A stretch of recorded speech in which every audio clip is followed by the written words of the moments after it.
You want love, don't you? Real love, the kind that doesn't make you second guess if you're too much or not enough, but every time someone gets too close, you flinch, you pull away. You tell yourself it's safer this way, but deep down, it's not safety you're seeking. It's protection. From what? From being seen. Because being seen once meant being hurt. You didn't wake up one morning and decide, I'll push people away. You learned it.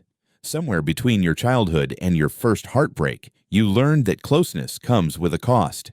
Maybe love for you was conditional.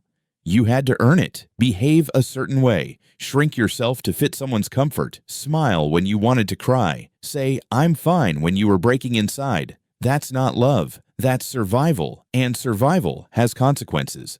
You see, the reason you struggle with intimacy, it's not because you're broken. It's because you were trained to associate love with danger.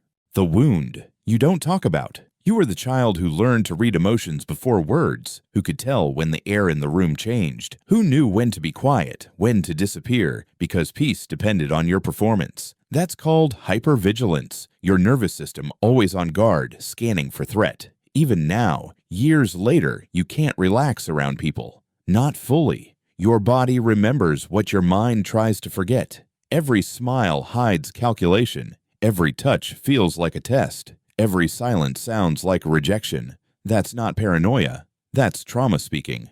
When love becomes a battlefield, you want connection, but connection terrifies you because intimacy means exposure. It means someone could see the parts of you you've kept hidden, the ones you learned to bury, your anger, your sadness, your neediness. That's the shadow self, the part of you that carries everything you were told not to be. And when someone loves you, their affection doesn't just touch your heart, it brushes against your wounds. And so, you run, or you sabotage, or you fall for people who keep you chasing, because distance feels safer than being truly known. The parent you had to be. Maybe you were parentified, forced to be the adult long before you were ready. You comforted others, but no one comforted you. You learned to listen, to fix, to please. So now, in love, you keep doing it. You attract broken people because you don't know who you are without someone to save. You mistake caretaking for connection, control for safety, distance for peace.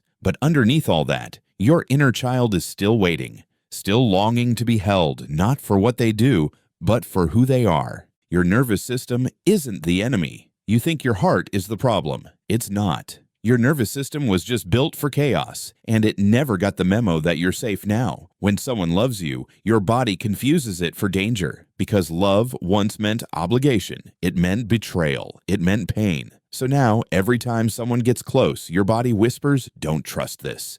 You freeze. You overthink. You self-destruct. Not because you don't want love, but because love, to you, still feels like walking into fire. Healing doesn't start when you find the right person. It starts when you stop abandoning yourself, when you sit with your pain instead of running from it, when you let yourself feel, even when it hurts. That's shadow work. That's reprinting your inner child. That's breaking cycles that were never yours to carry. It's messy. It's slow. It's uncomfortable. But it's the only way out, because intimacy isn't just about letting someone else in. It's about letting yourself out. The truth you've been avoiding, you keep saying you want love that's deep. But what you really want is safety, to be able to exhale around someone, to not be the caretaker, to not be the one holding it all together. You want to rest in someone's arms without waiting for them to drop you. And you can. But it starts with this, learning that you are not hard to love. You were just taught to fear what you need most. You don't have to earn love by being useful. You don't have to chase it by being perfect. You don't have to fear it by being distant. Real love doesn't demand you shrink. It meets you where you are, even in your shaking, even in your silence, even in your scars. So, breathe. You're not broken. You're healing. And someday soon, you'll let someone in and realize they're not saving you. You already did that yourself. If this spoke to your soul, you're not alone. Subscribe, and let's heal together.